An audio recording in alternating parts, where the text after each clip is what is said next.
Mr. Secretary, when you were the Attorney General in California, your state expanded its ban on 18 to 20-year-olds owning handguns, including rifles and shotguns as well. And I'm just curious, why do you think that 18 to 20-year-olds can't be trusted with a firearm?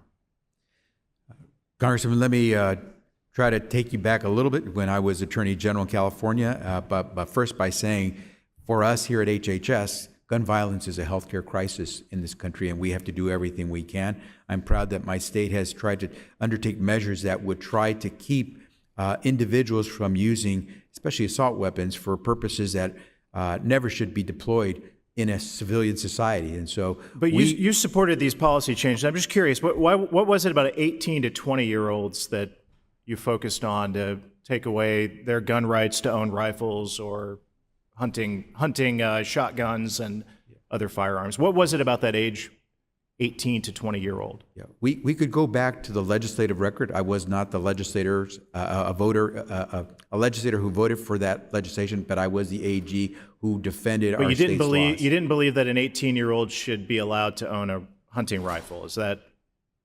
I mean, that's what you supported then. You still believe that today? My job as the Attorney General was to defend the laws that the state of California has enacted. So you do think that an 18-year-old should be allowed to own a hunting rifle?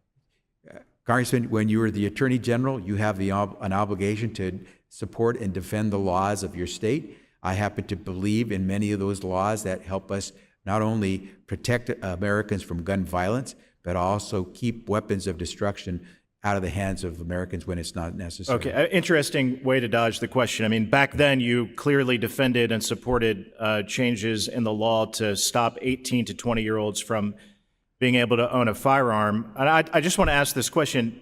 Why do you think that children much younger than 18 years old, 9, 10, 11-year-olds are mature enough to make a decision to have a sex reassignment surgery? And because you support those policies too. So can you defend that for the committee? Why do you believe that a 9, 10, or 11-year-old should be allowed to change their sex? So let me be clear. My position, my views have not changed with regard to gun violence and what we should do to try to control that mass killing that's occurring. And so whatever my views were when I was Attorney General on those issues are still probably the views that I have now. Again, I'm not the Attorney General of California anymore. With regard to the health care of any individual... Let me just be really clear. Then you believe that an 18-year-old shouldn't be allowed to own a hunting rifle. Today you believe that a 9, 10, or 11-year-old should be able to change their sex and have an irreversible surgery to do that. Just help us explain the logic. Yeah, Congressman, I would appreciate you if you let me characterize what I believe, and we can have a good conversation rather than you characterize what I believe. And what I would say to you is, with regard to gun violence, I think it is important that we take actions to protect our communities and our neighborhoods. With regard to I don't think you want to explain it because you realize how crazy it is, and that's why you're dodging the question. Let me move on. This spring, HHS released a 112-page report claiming that gender affirmation, including social transition, changing one's name, pronoun, and/or appearance, is appropriate and beneficial for gender minority children and adolescents, according to this report. The report recommends cutting federal funds from states with, quote, policies that stigmatize transgender children, including by denying them access to medically necessary health care, end quote. Mr. Secretary, does this mean that HHS is seriously threatening to withhold hospital grants from states like my own if they refuse to go along with surgeries or puberty blockers for kids?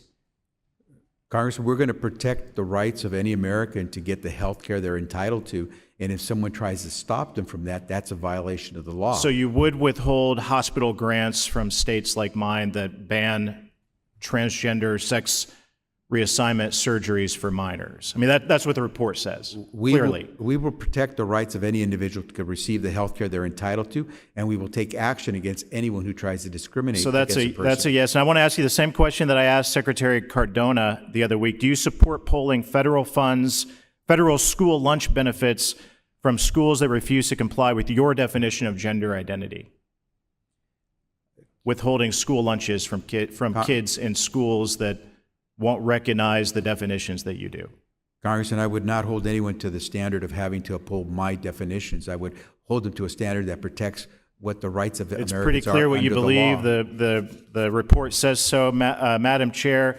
I hope and pray one day that the history books look back and realize just how crazy the policies of this administration are. And Mr. Secretary, your photo with the president is going to be in those history books as history will not look back fondly on your policies. I yield back.